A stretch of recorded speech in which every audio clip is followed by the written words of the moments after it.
When you're looking for more and there's no place to go, it's a sequels only bonus show. It's not about sequels this time, you know, it's a sequels only bonus show.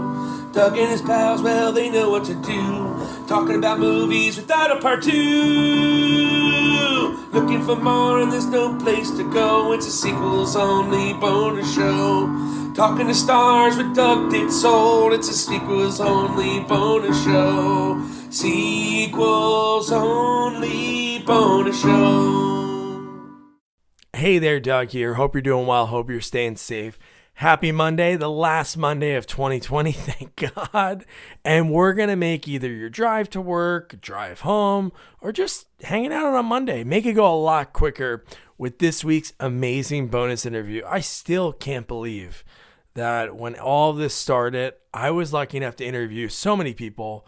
But this one, D.B. Sweeney, actor, writer, director, oh my God. He was in so many things I loved growing up. Being a huge fan of baseball, 8 Men Out. And I talked to Shoeless Joe Jackson. He had some amazing stories from that shoot. His ties to the whole Sheen family, Martin, Charlie, and an interesting one with Emilio, which is pretty cool. And we also talked about The Cutting Edge, Fire in the Sky, Spawn, so much more. I don't want to spoil any of it. So what I want to do tell you is check out his short that he put out earlier in the year. He wrote and directed it and starred in it. It's him, Sean Astin. You know Sean Astin. It's called Two Dumb Mix. I'll put the link in the episode notes, but it's also if you want to, make sure you're not driving, but if you want to just write it down, it's TWODUMMICKS.com. Hilarious. Really cool what he's trying to do with these little shorts, reminding of him of watching like Charlie Chaplin growing up, and very cool. But I'm going to shut my yapper because you're going to hear the amazing D.B. Sweeney. Thanks so much for taking the time. I appreciate it. Yeah, sure. How's your night going? It's not too bad. You know, the world's upside down, but at least I'm still here. Yeah. Yeah, right? Yeah. So where are you at? You're out in California, right? No, I'm in Chicago. Oh, okay. Cool. Yeah, I know you grew up in tri-state area, Long Island, right? Yeah, Long Island, a little town called Shoreham on the East End. Oh, nice. I'm in Jersey still. It's like hours from where you grew up, but that's cool. So growing up there, how did you? At what age did you say like, hey, you know what? I want to try acting? Well, you know, it was I went to college to try and be a baseball player and try and chase down that path of, you know, in life, and got injured. And then I came back to I was in New Orleans. I came back to New York, and I hadn't really decided, you know, I want to be an actor, but I really didn't know what else I wanted to be. So my sister was going to NYU, and my dad, being a high school guidance counselor, he was like, you got to stay in college. So I figured, well, I'll go to NYU. And, you know, I figured I didn't really want to work very hard. So I thought acting would be the easiest thing. So I kind of threw my hat in that ring, and it turned out to be a good fit. It wasn't easy as I thought, but it was a good fit. That's cool. What position did you play in baseball? Play right field. And what kind of injury did you have? Like diving for a ball, like something like that? No, I hurt my knee on a motorcycle, and you know, I didn't have great speed to begin with, and now all of a sudden I was even further compromised. So you know, while I was rehabbing my knee, it was like, you know, what are you gonna do next? You know, while you get yourself back to where you need to be, and just kind of fell into the acting thing. Yeah. So at NYU, you studied like theater, and then started doing plays there. Yeah. Well, I enrolled in the theater program. I had to audition, and I got in with an audition, which I had never done an audition before. But I read some books about it, and I thought, okay, so I just dove in and did it. And they put me in there, but you know, it was a fairly competitive program even at that time in the 80s, and you know, they hadn't spent all the money to make it a glossy place like it is now, but there was a lot of good people there, and I couldn't get a part in any of the plays. My whole first year I was there, which is be my sophomore year in college, I couldn't get a part, so I just thought about it over the summer, and I had found this room as part of the NYU buildings that hadn't been rehabbed yet, and it was kind of a crappy built room. And I asked the dean if I could use it with some of the other broken toy actors to do our own plays, and she said, "Yeah, go ahead, go have fun." Figuring that we'd never do it, And so we started doing plays, and one of the guys was Jordan Lage, Lage, who's now a very respected New York actor, and he's on a lot of different TV shows. He's on Broadway all the time. Oh, nice. And he was one of the guys And, so we just started doing plays. It's like, I'll play this part, you play that part, and somebody put the lights up, and, one thing led to another. And, we set up 60 chairs, and usually there'd be 57 empty ones. But one night an agent came in and saw me and, signed me. And so then I started getting some opportunities to be in TV commercials and things and auditions. And I felt like, wow, this is kind of a real thing. Wow. So, it's funny. I talked to so many different people at different like stages in their careers. Like some people in the game for like 40 years, some people are new. And the people I talk to that obviously make you have to make your own luck. Like you can't sit around waiting for, okay, I'll wait till next year and I'll try out for the play. You made it happen, and just so happened that person came in. Wow, that's crazy. Yeah, it's there was a poster Nike had back, I think it was in the late 80s, early 90s, where it was this person running near a riverside. And, it was kind of a beautiful artistic shot. And it said, "Just do it," which became the Nike slogan. And I thought, nowadays with YouTube and everything, there's a million videos on how to be the best tennis player, how to be the best baseball player. Here's the perfect workout. Here's the perfect keto diet. And the reality is that all of those programs can probably work if you just do it. And I think that applies to acting. It applies to everything. Yeah. So you're still a big baseball fan?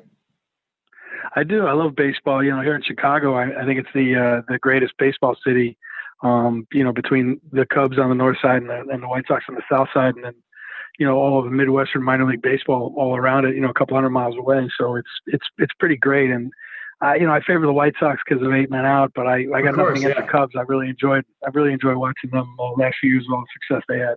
Yeah. Did you grow up like a Mets or a Yankees fan? No, you know what? I was from, like I mentioned, the East End of Long Island, and a couple towns over was this player by the name of Carl Yastrzemski, who since he was a Boston Red Sox, so he was one of the first guys I became aware of. And he was my first, favorite player, my all-time favorite player. And so I just, if he had played for the Mets or the Yankees, that's who I would have rooted for. Yeah, my middle name's Thurman. So after Thurman Munson, my dad was diehard. But so was your dad from Ohio?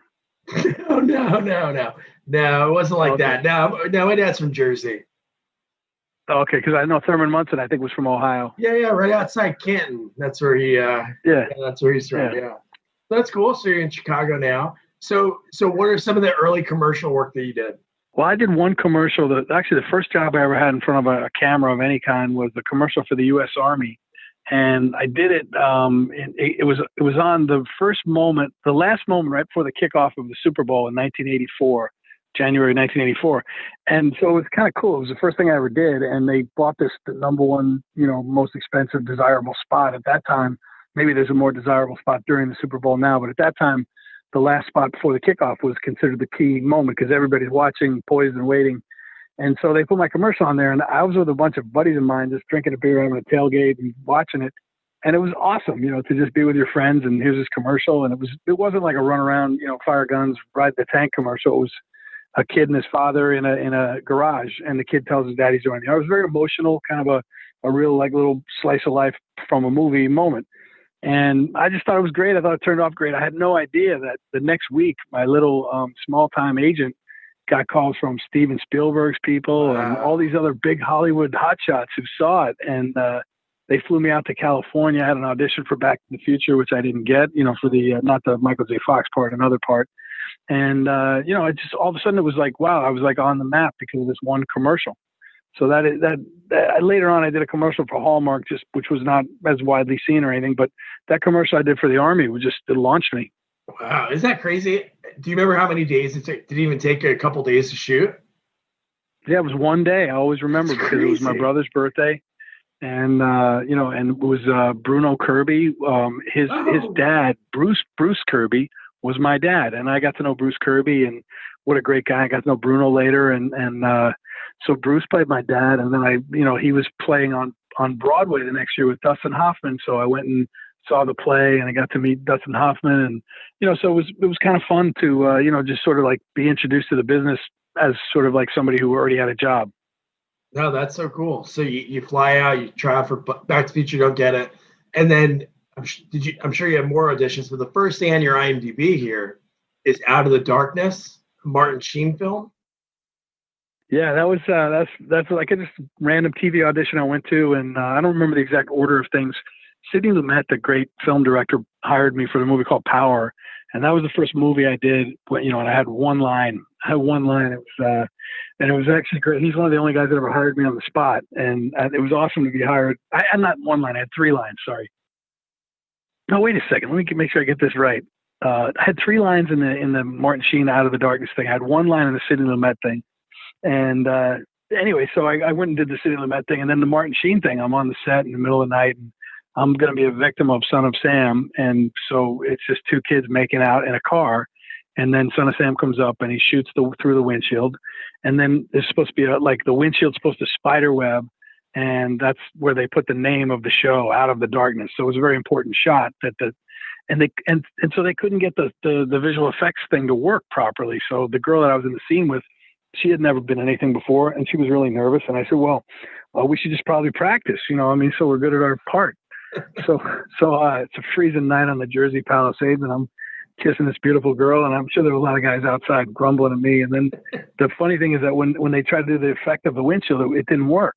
So it was like they tried it many different times. They brought in different glass. They did all these things, and then they sent us home. So about 2 weeks later, they bring us back, and they try it again with the visual effect of the glass. And once again, it doesn't work. So we go home, and 2 weeks later, they bring me back again. And so I got paid not only for those 3 days that I worked, but they have this rule in Screen Actors Guild where you can't work one day here, one day there. They have to pay you all the days in between. So I ended up, for having 3 lines and kissing this pretty girl, getting paid for like 6 weeks of acting. So, just for sitting at home. That's like every teenage boy's dream. Yeah. I was like, well, I could live with this business. Yeah. That's awesome, man. And then so you work with Martin Sheen, and then throughout your career, I think at least 2 times you worked with Charlie, right? Yeah, Charlie and I did No Man's Land and 8 Men Out, and Martin and I did Hear No Evil and Spawn, and then Out of the Darkness. That's awesome. So I've got very familiar with the Sheen family. Yeah, no, that's awesome. So what would you say your first big role would it be in your eyes? Was it No Man's Land? No, the movie that changed everything for me was Gardens of Stone. Francis Ford Coppola kind of picked me out of, he could have had anybody he wanted in Hollywood, obviously. And by him picking me, it just sort of sent a message to Hollywood. Before the movie was even released, I was getting offered other movies because, it's a kind of a follower business and you get one big part and a lot of people will want, if somebody, Quentin Tarantino or whoever the big hotshot director of the moment is, if they hire you, that immediately says to a lot of other people that don't trust their own convictions that they better get a piece of you. Yeah, sure. So, and it worked in my benefit in that case. And I'll be eternally grateful to Francis for picking me. Wow. That's so cool. Somebody else is looking at you, they're like, no, we want him. And then when you get a call from him, you can't say no. Yeah, well, I actually had 3 auditions. I had one audition, Fred Roos, the great cast director from The Godfather and a lot of other movies. He brought me in on another movie, and the director wouldn't hire me. This woman was resistant to hiring me. And Fred took it so personally that she didn't listen to his advice, that he sort of made it his mission to prove her wrong. So when he brought me in to meet Francis, I think he was looking for Francis to vindicate him to this woman. And then I had a callback, and Francis really liked me at the callback. And then by the 3rd time, I'd been auditioning for stuff, and I'd done a few bit parts like the Martin Sheen thing and so forth. But now I realize that, a lot of times they go with the more well-known person. So in my 3rd meeting, I actually spent most of my time trying to persuade Francis not to use me for the main part, but to give me a smaller part just so I could be in the movie. Oh, wow. And I guess he thought that was charming. I wasn't trying to be manipulative. I was just trying to survive. But he never considered me for anything else, and he slammed me right into that leading role. So, like I said, a game changer. Wow, look at that. And then from there, it's just like it took off because you had No Man's Land, really cool movie with Charlie Sheen. And then the next year, 8 Men Out, you get to play Shoeless Joe Jackson, which for a baseball player, that's cool, man. Yeah, that was really fun. And, I had great experiences. I learned to hit left-handed. I spent a summer with the Kenosha Twins baseball team, trying to perfect hitting lefty and trying to like live the life of, I feel like in the 80s, like a big league player in 1919 probably had the same amenities that a low A ball player had in the 80s. Oh, yeah. In terms of, training staff and just amenities. So I just wanted to get that experience under my belt, and that was great. And then I went off and did Memphis Belle in London, where we flew around a bunch of B-17s, and I just had a great experience on all those movies, and then it led up to The Cutting Edge, which when that came out, it kind of changed everything again for me, because that was the first time I'd had like a romantic comedy, and it was very popular. So that's when I really first started to get everywhere I went where people would know, oh, that's that guy from that movie. That's awesome. I'm surprised it took that long. 8 Men Out. When you look at the people, obviously you were in the movie, you're on set for all those days, but like I rewatched it over the weekend. The people that are in that movie, it's unbelievable how great that cast is. Yeah, John Sayles is another one of those guys, like Coppola or whoever is one of those guys that everybody wants to work with, and that was a really relatively low budget movie. I think it was $6 million back in the day, but to have all those people and to shoot the World Series and do all the things they did, it was really, really a great accomplishment, and we had a ball. All the John Cusack and Charlie and I and Davis right there. Gordon Clapp, so many great guys in that movie, and Michael Rooker. We just had so much fun, and it was just a great experience. So at that time I wasn't really looking to like build a long career. I didn't really think they'd let me stick around very long. So I felt like I wanted to do as many different things as I could in a short period of time. So I was really focused on not repeating myself and trying to be different in each movie, which is, I guess it's a good way to approach it. But the more, like Tom Cruise, for example, has had an incredible run being Tom Cruise, and The Rock now is on an incredible run being The Rock. So if you really want to be that above the title type name, it's better not to be too different each time. But I'm happy with the path I chose. Yeah, it's good you do that, because then you don't get pigeonholed. Like those are the positives, like The Rock and Tom Cruise. But there's other actors. Sure, if you look back at some of those '80s action movies, maybe 4 or 5 of them hit, and then they just fade out because that's all they can do. Yeah, it's a great job. If you get a good script and you have a good team, good co-stars and everything, it's a great job. But it can also be a grind. When you're in something that's not really working, it's very difficult, and that's when you really get called upon to show what you can do. I've always felt like it's much harder to be good in a shitty movie than to be excellent in a really good movie. Yeah, that's true. When you're in a big budget movie with a lot of top people, you have a lot of protection. But when you're in a smaller movie, maybe you have a director who's only directed 1 or 2 movies, you're definitely a lot more at risk of sucking. That's true. So let's talk about The Cutting Edge. That movie, I'm going to say it's probably one of the few like hockey rom-coms out there. And I thought it was pretty cool. You played a guy named Doug. Me and my wife watched the movie last week. It's a pretty awesome movie. Terry O'Quinn's in it. He's amazing. Yeah, I'm not the first guy to observe it, but it all starts with the script. And we had Tony Gilroy. That was his first script ever. And of course, he went on to write all the Bourne Identity movies, and Dolores Claiborne and Michael Collins. And he does a lot of uncredited script doctor work in Hollywood. And he's considered the go-to guy, really, as far as most people consider him one of the best, if not the best writer in Hollywood. And this was his first movie. So I was very, very lucky to catch that train and benefit from all his brilliant dialogue. That's cool. So when you got that movie, was it, because at that point, I'm sure you had to audition, but was it something they were seeking you out for? No, that one, I didn't have to audition for that. They just offered me that one. And there was a period of time there for about 5 years where I didn't have to have any auditions. And that was kind of great. And, I chose the ones I chose, and I'm glad I did.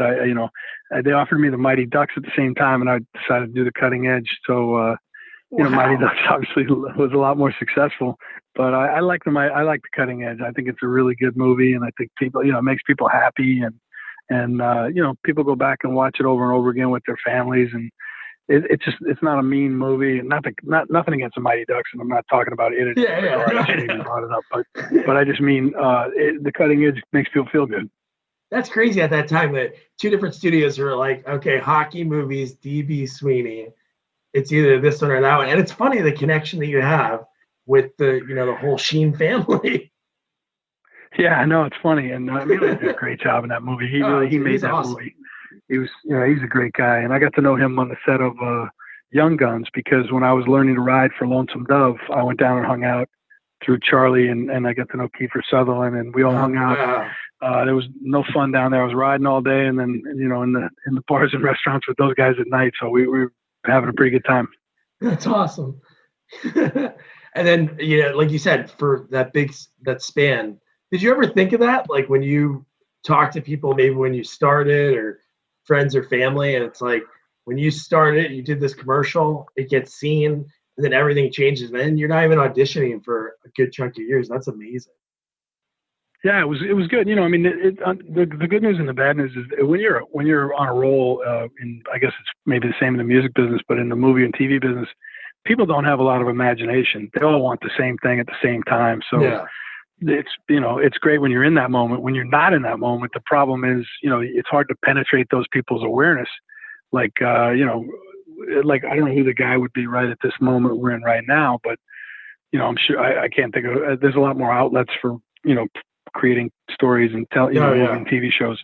But no, I'm sure there's a list of like 5 guys from the age of 30 to 35, and if you're one of those 5 guys right now, that's great. And if you're not, good luck getting in one of those rooms or one of those movies. Yeah, it's true. No, it's definitely like that. So yeah, around that time, a big movie that people love, Fire in the Sky.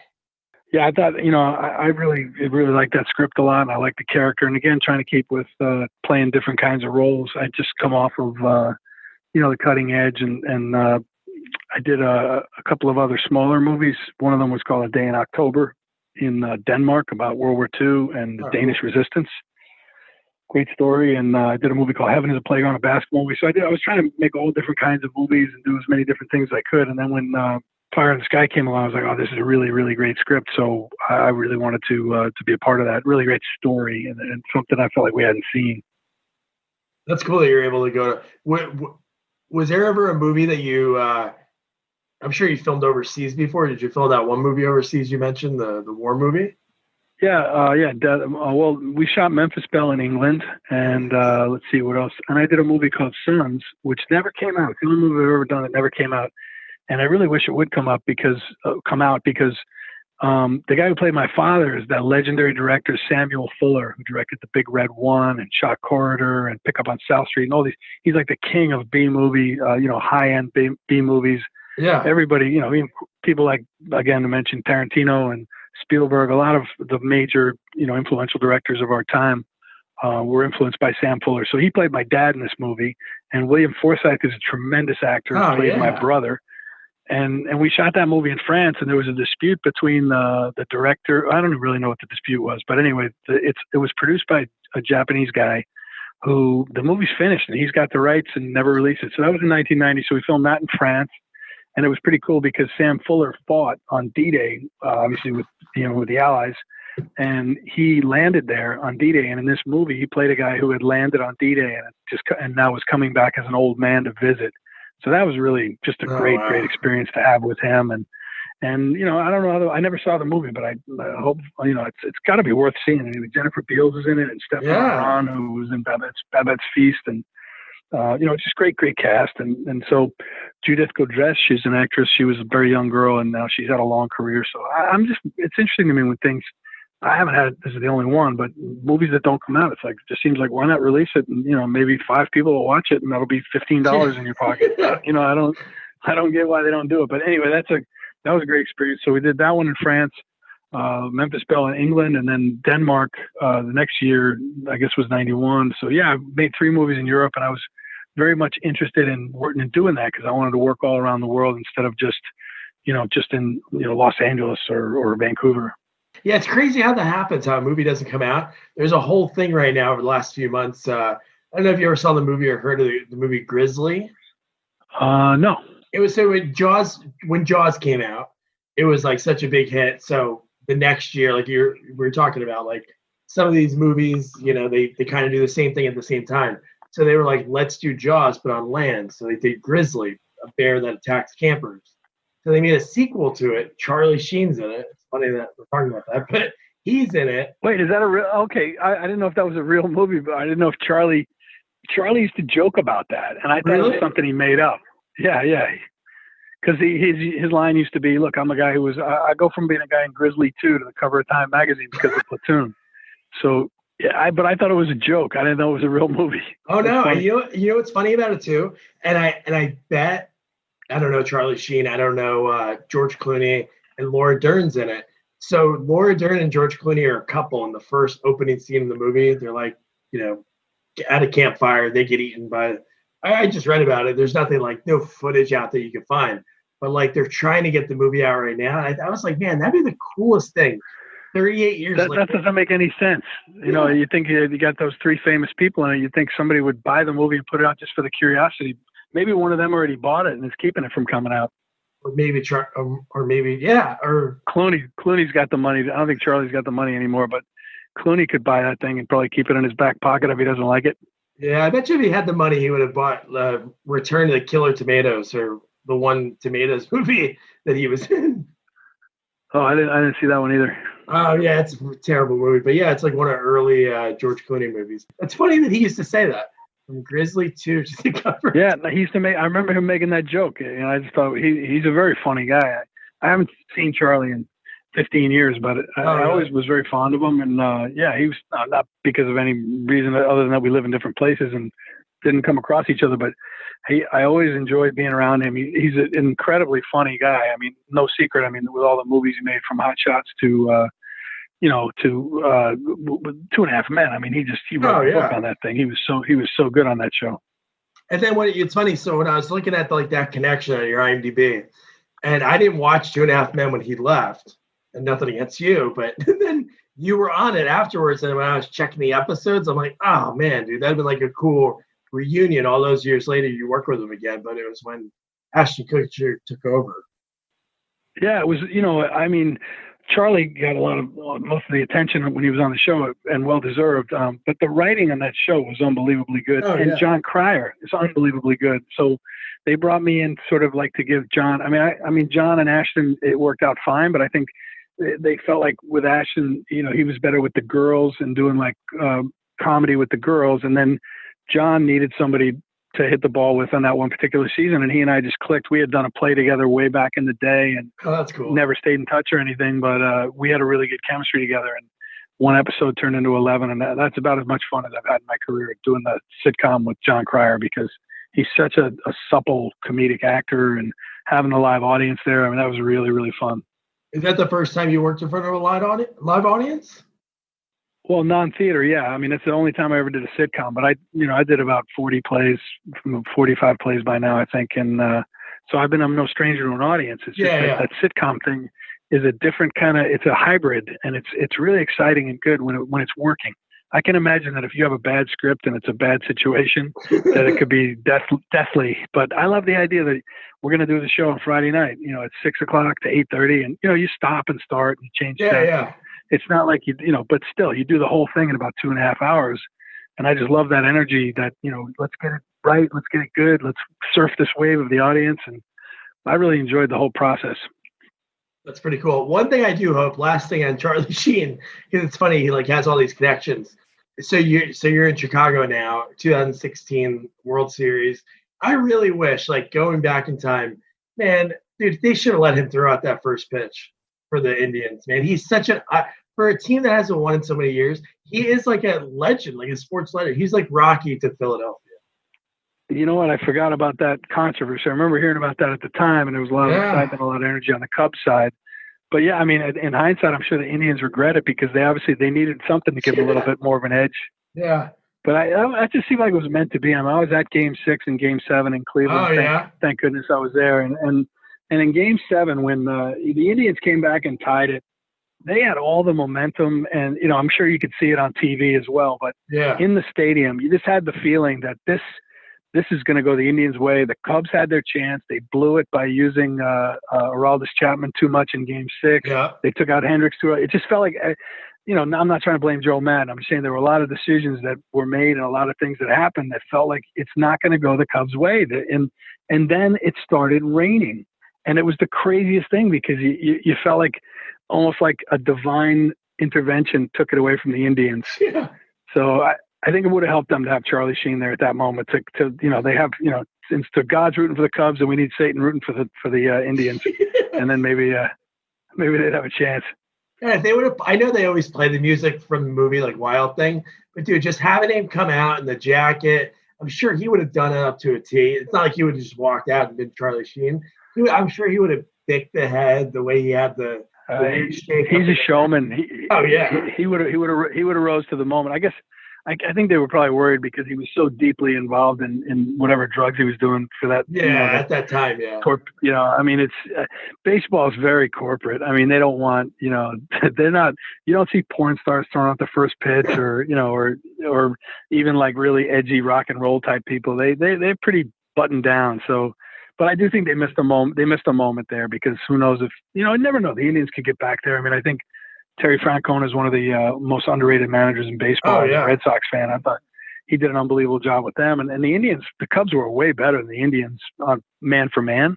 And Francona kept them right there. So you never know. Who knows if we'll even have a season this year. But, the Indians are probably they're the new Cubs in a way. Well, no, I know. Yeah, I can talk about it all day. I miss it. Like this time of year is like it hurts that it's not that I'm not able to like sit out in the garage and listen to the games. But it's probably the thing I miss the most. I like going to have a beer with my buddies, or whatever, playing a game of cards or something, or playing golf. But the thing I really missed the most was going to the ballpark. I've really taken to the White Sox even more. I've always been a fan since 8 Men Out.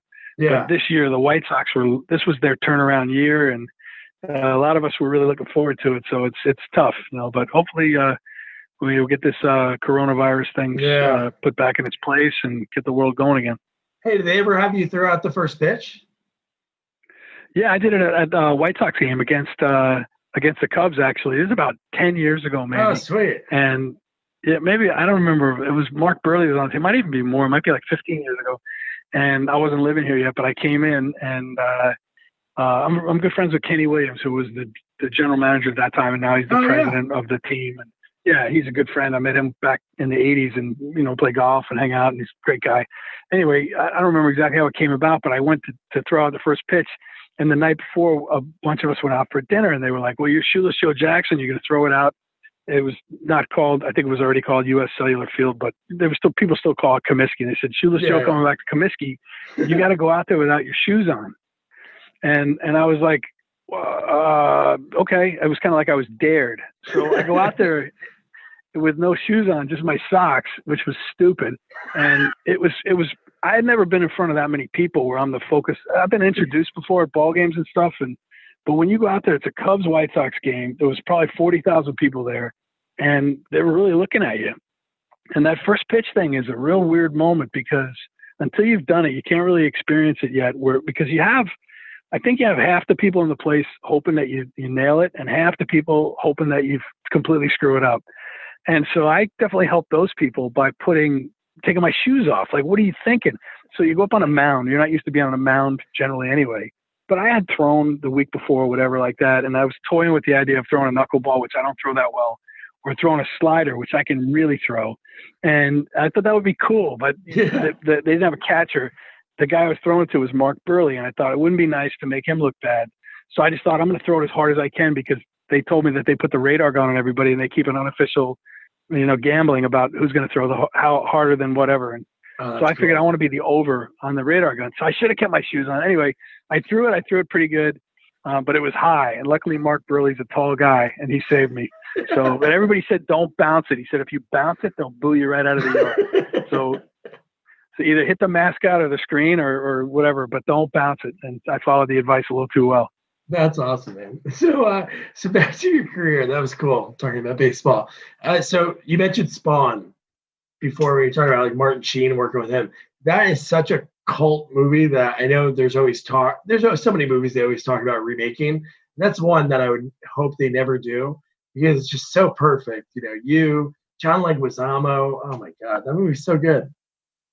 Yeah, I think one of the great things about that movie, I did the movie because Mark DePay, the director, had never directed a movie, and he was one of the people that worked on the visual effects for Fire in the Sky, and we became friends. And he said, "Hey, would you do this movie?" And I was like, "Yeah." And kind of that's how I've always made my decisions in my life. It's like, who do I want to spend the day with? Because there are long days on a movie set, and you might end up spending 3 months. And so I've always been trying to work with people that I like to work with. So anyway, I did the movie because of Mark.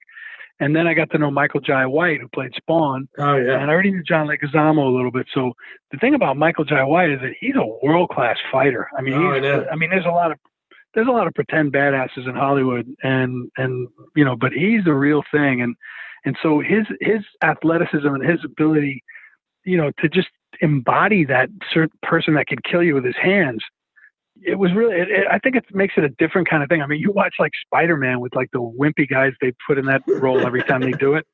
And then you compare it to like Michael Jai White and Spawn. I mean, like Michael Jai White's Spawn could take any one of the Spider-Men over the last 25 years, like with 2 fingers, just pick them up by the neck with 2 fingers and throw them in a dumpster.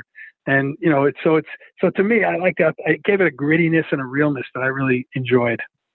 That's cool. So what are there some people now that you're friends with that you'd love to, or you had, you know, worked with before that you'd love to work with, you know, in the future? Yeah, for sure. I mean, Ed Harris did me the great honor of, he came and did a small role in the movie I directed, 2 Tickets to Paradise. And I would love to have another chance to work with him. I think he's probably doing the best work of any American actor right now.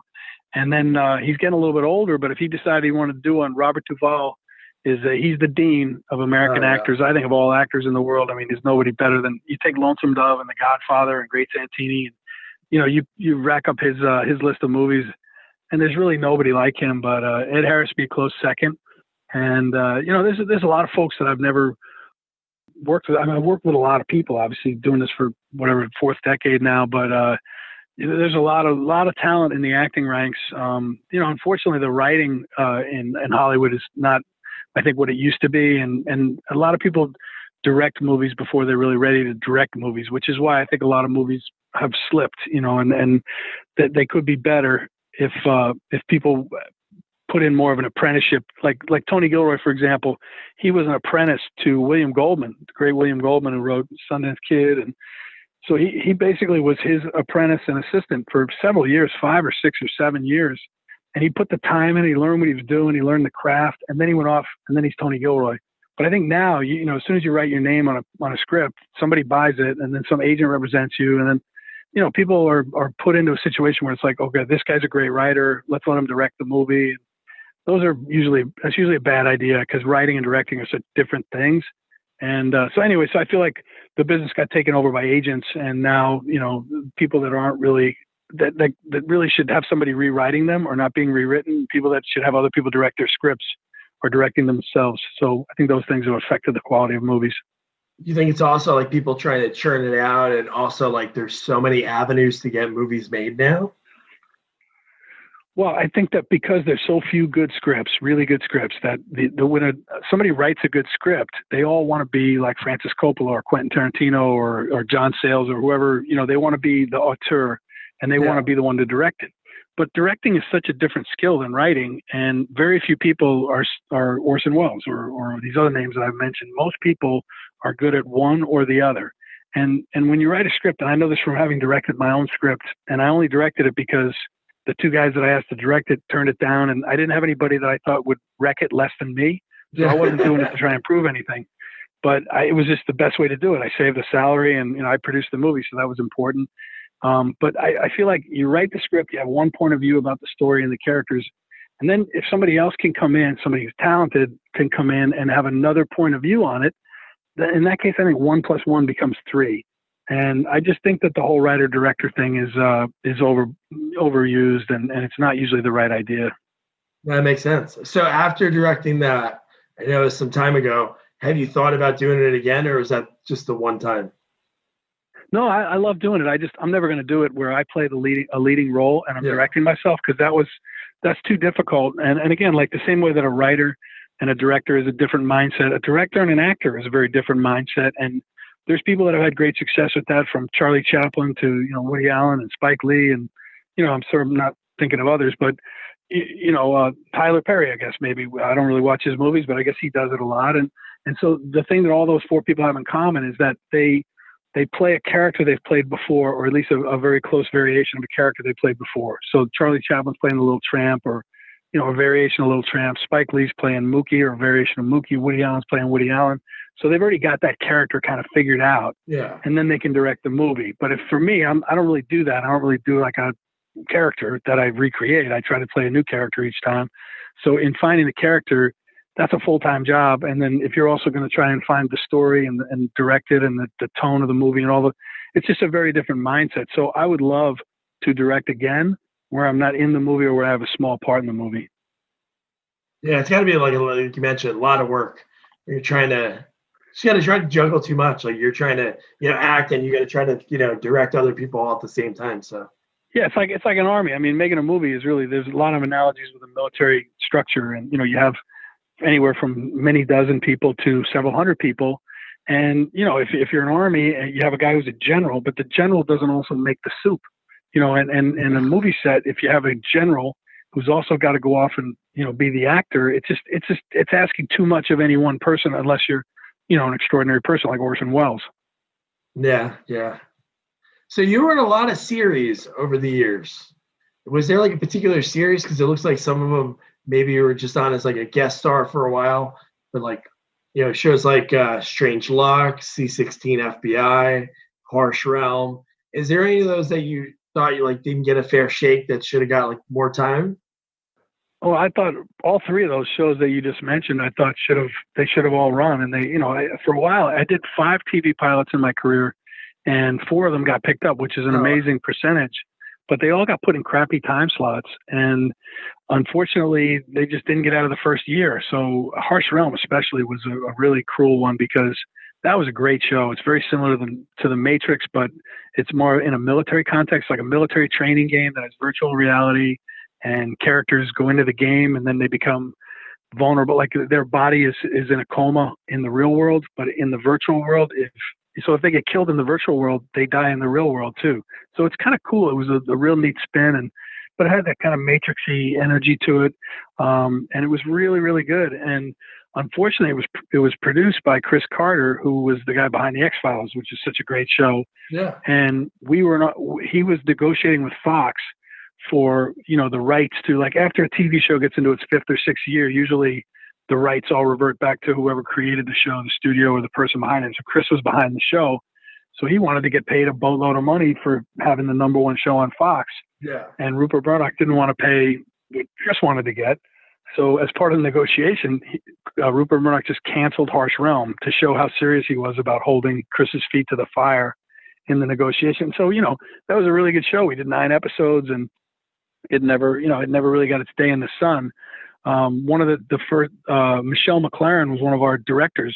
That was the first thing she ever directed. Oh, wow. Of course, she's gone on to, Better Call Saul and Game of Thrones and all the great stuff that she's done, and Breaking Bad. And she's a terrific director. So had we gone into a second year, she would have been one of our regular directors. That might have been her pathway there, but it's always disappointing. And Strange Luck was great to work with Francis Fisher and so many great people on that show. And that's another show that I thought should have been given more of a chance. We had very good ratings, but we were on Friday night at 8:00 before the X-Files, and Friday night at 8:00 is a death spot. And so we got a 5th. Well, these numbers don't mean anything anymore because of the way the audience has become fractured. But in 1995, we were doing like a 15 share on Friday night at 8:00, which was unbelievable, but it wasn't good enough for Fox. So I was a little disappointed that both of those shows got canceled. And C16 is a show from Mike Robin, who went off to do Nip Tuck. He's got All Rise on TV now, but anyway, he's done about 6 shows. The Closer, and everything he's done since C16 has been a hit. So if he had been given a little more time to tinker with the show, I think that would have been a hit as well. So you take your shot and try and make the best of it. And I had great experiences on all those shows. So I just try to find the best part that's available to me at any given time and do the best I can with it. That's awesome, man. So one thing that's cool, whenever I like look up people's IMDb, is like, and they get to work with the same people again. And you just said good things about him before, William Forsythe, in the movie Stiletto, which has a ton of great people in it. Yeah, Stiletto was my friend Nick Vallelonga, who just won the Oscar for Green Book as a writer and producer with my other friend Brian Curry, who wrote 2 Tickets to Paradise with me. That was just a great thing to watch them, win that whole thing. But years ago, Stiletto was one of Nick's just trying to figure out how to break through, and he wanted to do an action thriller. And he discovered Stana Katic, who was who went off to do Castle, and he found her, and that was her first part. And he said to me, "Hey, will you come down and do a day or two? And I'm gonna put you in some scenes with Tom Berenger and Billy Forsythe." And I was like, "Yeah, let's do it." And his dad, Tony Lip, was there, and that was a great experience. I mean, the movie is okay. It's it's not the best thing ever, but another great experience. Working with pals and trying to make something a little different than everybody else has done. Yeah, I interviewed one of the Nazi bikers, R.A. Mihailov, and he had a lot of fun on that shoot.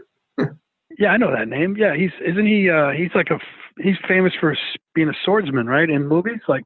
He was Leatherface in one of the Texas Chainsaw Massacre movies. Oh, maybe I'm mistaken him for somebody else. I thought he was one of the guys that was in Conan with Schwarzenegger. Oh, no. Maybe I got that wrong. It was somebody who was known for being good with a sword, which I thought, what a great thing to be known for being good at. Yeah, that'd be pretty good. Good skill to have, something like that.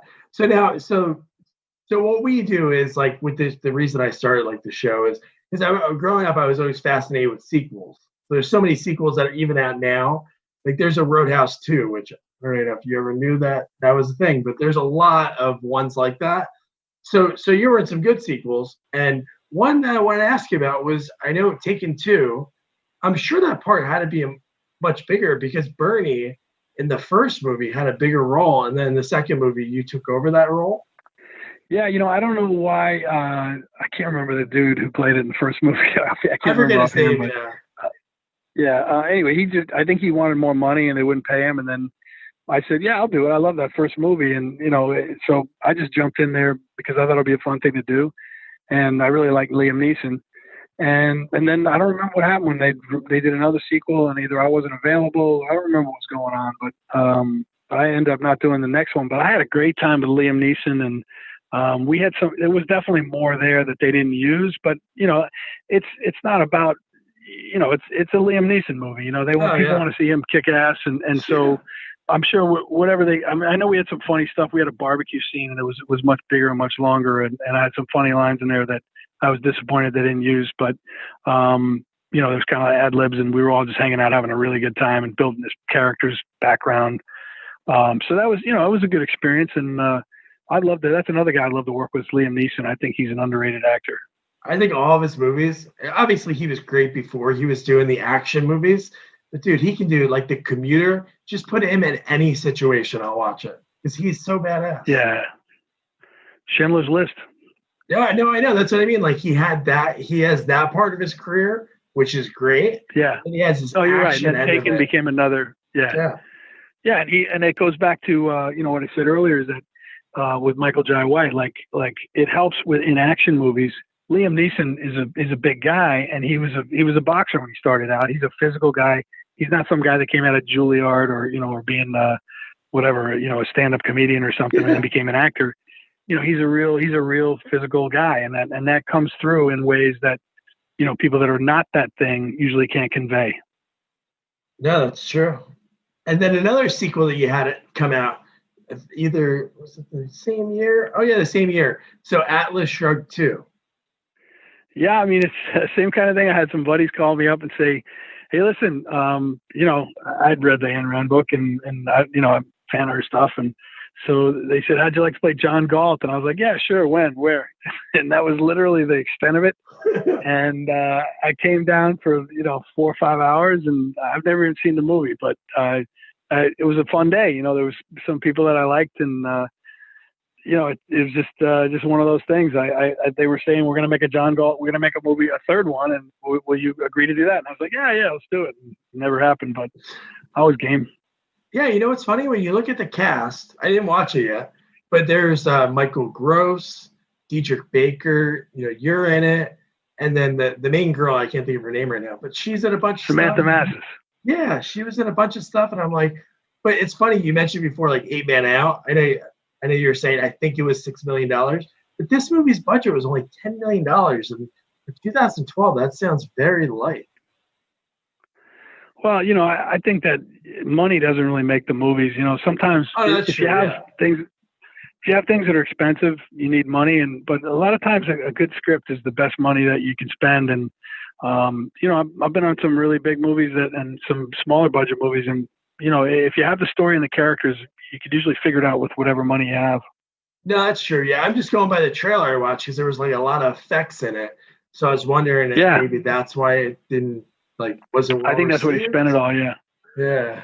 I don't know, but Samantha Madness is great. She was in Harsh Realm with me, and I love her. And so it's I'm getting to the point now where a lot of times I'll come back and it'll be my second or third lap with somebody when I see them on a set, which is it's great to have the history. That is cool to be able to catch up with someone you haven't seen in years. And you're like, hey, how you been? And because, you're in Chicago now. I'm sure there's some people that are in Chicago, but it's not like you're in LA running into those people. But yeah. I mean, there's a big community here of especially theater actors and there's people on these Chicago Fire PD shows and stuff. So I'll see people that come through as guest stars sometimes. But, I like to go to work. I like to live my life, in the normal world and then kind of go to work. So I don't really bump into that many people because I don't really operate in those circles. Yeah. Are you still doing plays right now? I haven't done one in a while. Since I moved here to Chicago, I've been very busy with, as soon as I moved here, I got on 2.5 Men. So I was commuting back and forth doing that. And then I've been working on my own stuff, the most important of which is Too Dumb Mix, which is now, it's kind of blowing up here on, we put it out on Facebook at facebook.com/2dumbmix with no B. Oh, sweet. And we're past 300,000 views and, it's, I don't know when, how far we are away from the date, but hopefully, maybe I should say we passed 1 million views. I don't know where it's going to be by the time this airs, but it's definitely getting viral. And Sean Austin's another guy that we did Memphis Belle together. I loved it. And Too Dumb Mix is just meant to be like a short comedy and, a little bite, watch it on your phone. And it's a little comedy, a little harmless, little chuckle to get you through your day. That's cool. Yeah. I'll share it before this episode comes out because I want to check it out. But so is there any bigger plans with that? We want to do, we're hoping, Sean Austin and I are hoping to do many of these either 6 or 7 minutes subsequent episodes where it's not in sequence necessarily. It's just like another slice of life, like Laurel and Hardy, not slice of life, but like Laurel and Hardy or Three Stooges, like it's the next episode in their madcap life. And so we're hoping to do that, but we don't know at this point. It's exceeded our expectations in every way. I mean, it's won over 50 film festival awards. And now, it's only been on the internet for a little over 10 days. And, cool. More than 300,000 people have watched it. So that's a real thing. Yeah, no, that's really cool. He's big in my life because growing up, I love Goonies. And then Rudy is like one of my favorite football movies. It's pretty cool. Hey, there's no better guy than Sean Austin. I mean, he's, the Lord of the Rings to me, that whole thing does not work without him in it. Yeah. So, and everything he's been in has been great. He's great in Stranger Things. He's a tremendous actor. And he's the biggest hearted guy, and he's great. I love working with him, and that's one of the reasons I wrote Too Dumb Mix was because I hadn't worked with him since Memphis Belle, and I bump into him from time to time, and I'd be like, man, I work with Sean. Let's do something. So I just tried to make it happen. Oh, that's cool. So you wrote it with him in mind? Yeah. I wrote it to have something for us to do together. Man, DB, this has been awesome. Thank you so much for taking the time. I think I know the answer to this, but was there anything else? Obviously, you had the baseball injury. That's something you wanted to do. But was there any fallback? Was there anything else that you wanted to do besides, theater and acting? Obviously, it blew up in that commercial. I love cooking, and cooking's always been my passion. I started cooking in restaurants when I was 13 years old. Oh, wow. Which sounds improbable. It's a whole longer story that I'll tell you on another day. But but I started cooking, and so over the next 10 years, I cooked in 20 different restaurants because as soon as I learned how to do everything they made in a restaurant, I moved on to another restaurant. So it was kind of like trained in the streets. And I love cooking, and I'm planning on doing something with that. I don't know exactly what yet, but stay tuned. I'm gonna bring my passion for food out in another form very soon. Like a cooking show, or like a movie? Not sure. It's not gonna be a movie. It's gonna be definitely some like a lifestyle thing, like cool. A show that involves food and making food and eating food. You still cook? You still have that same passion?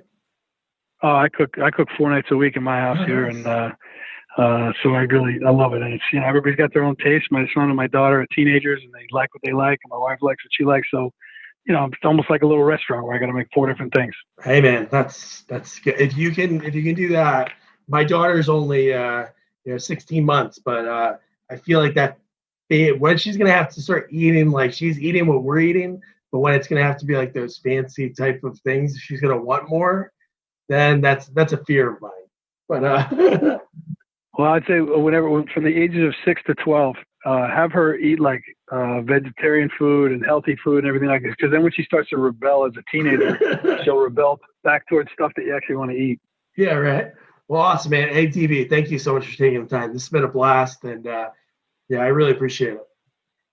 Thank you. Thanks for pushing out Too Dumb Mix for me. Oh no, don't worry about it, man. No, that'd be cool, and hopefully Baseball's back sooner than we think. Yeah, that'd be great. Well, all the best. Great talking to you. Man, DB was so cool. Just the stories, like I said then in the interview and now going back and listening to it, man, talk about a job. He gets to pay to just make out with a girl. And the shot didn't work, but he was getting paid for it and, yeah, having a good time. And don't forget, again, check out Two Dumb Mix.